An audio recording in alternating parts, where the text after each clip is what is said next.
Hello friends, आज का हमारा ट्यूटोरियल है टेबल कैसे क्रिएट करते हैं।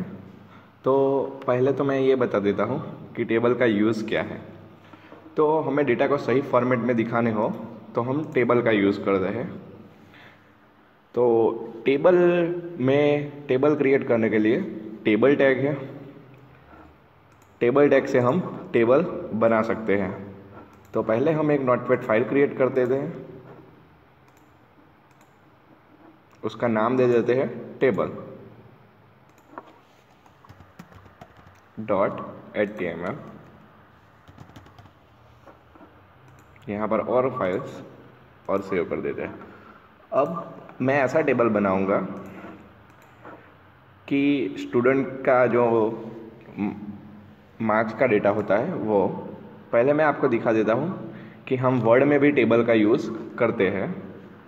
तो इसी तरह से वर्ड में जैसे टेबल बनता है वैसे HTML में टेबल बनेगा। जैसे हम इंसर्ट और टेबल में जाते हैं, यहाँ पर पहले पूछता है कि कितनी हमें कॉलम बनानी है। अगर 4 कॉलम बनानी है तो 4, 5 कॉलम बनानी है तो 5, और रो कितनी बनानी है। तो यहाँ पर आपको रो भी एक एक इंसर्ट हो रही है। इस तरह से हम टेबल बनाते हैं।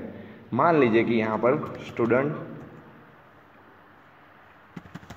नेम, फिर उसके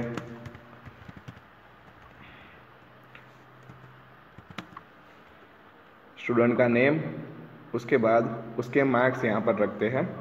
तो यहाँ पर इंग्लिश,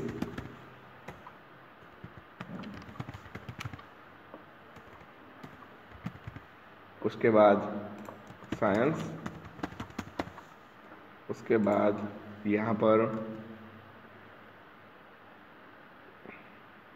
गुजराती। इस तरह से हमने एक टेबल बनाया हुआ है। यहाँ पर स्टूडेंट के नाम होंगे, student name 1, student name 2, student name 3, student name 4, student name 5, student name 6 और स्टूडेंट नेम 7। इस तरह से हमने एक टेबल बनाया हुआ है। तो यहाँ पर स्टूडेंट नेम, यहाँ पर इंग्लिश के मार्क्स, यहाँ पर साइंस के मार्क्स और यहाँ पर गुजराती सब्जेक्ट के मार्क्स। तो ये सारे ये जो स्टूडेंट नेम लिखा हुआ है, इंग्लिश, साइंस और गुजराती, इसको हम कॉलम बोलते हैं। ये पहला कॉलम, ये दूसरा कॉलम, ये तीसरा कॉलम और ये चौथा कॉलम। और जो ये student name 1, student name 2, student name 3, ये सारी रो है। इसको हम रो बोलते हैं और इसको हम कॉलम बोलते हैं। तो टेबल क्रिएट करने के लिए टेबल टैग है। अगर हमें एक नई रो क्रिएट करनी है तो उसके लिए TR टैग है। अगर हमें कॉलम क्रिएट करनी है तो TD टैग है। तो इस तरह से हम HTML में देखते हैं यही टेबल बना के कि कैसे बनता है।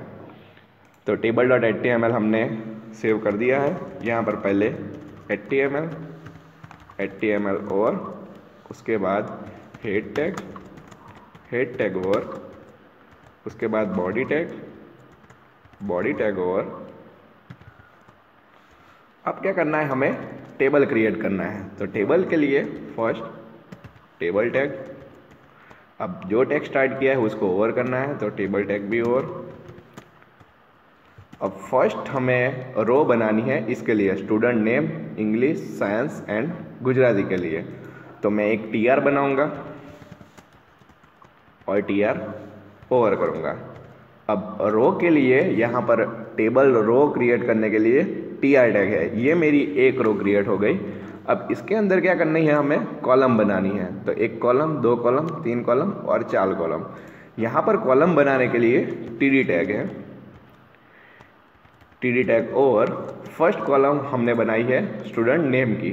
तो यहाँ पर स्टूडेंट नेम। अब इसका आउटपुट हम देखते हैं, इसको रन करके। यहाँ पे table.html रन करते हैं हम। रन करते ही यहाँ पर हमें स्टूडेंट नेम दिख रहा है।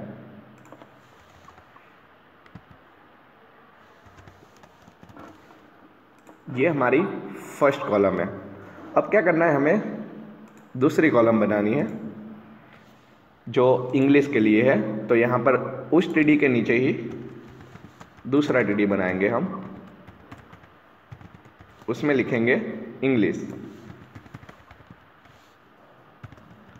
और रिफ्रेश करेंगे तो हमारी जो स्टूडेंट नेम के बाजू में इंग्लिश कॉलम आ गई।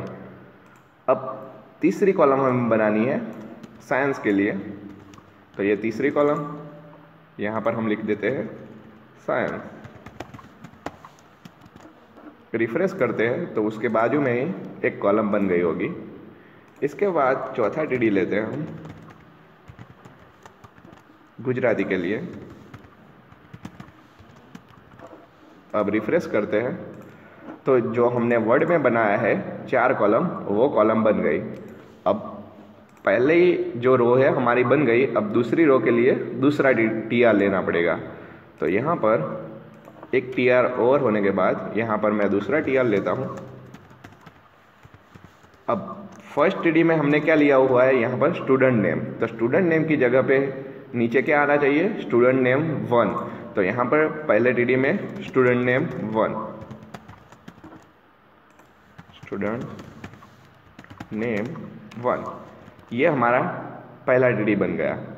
अब दूसरे टीडी में हमने इंग्लिश के लिए मार्क्स रखने हैं। तो यहाँ पर एक टीडी और ले लो।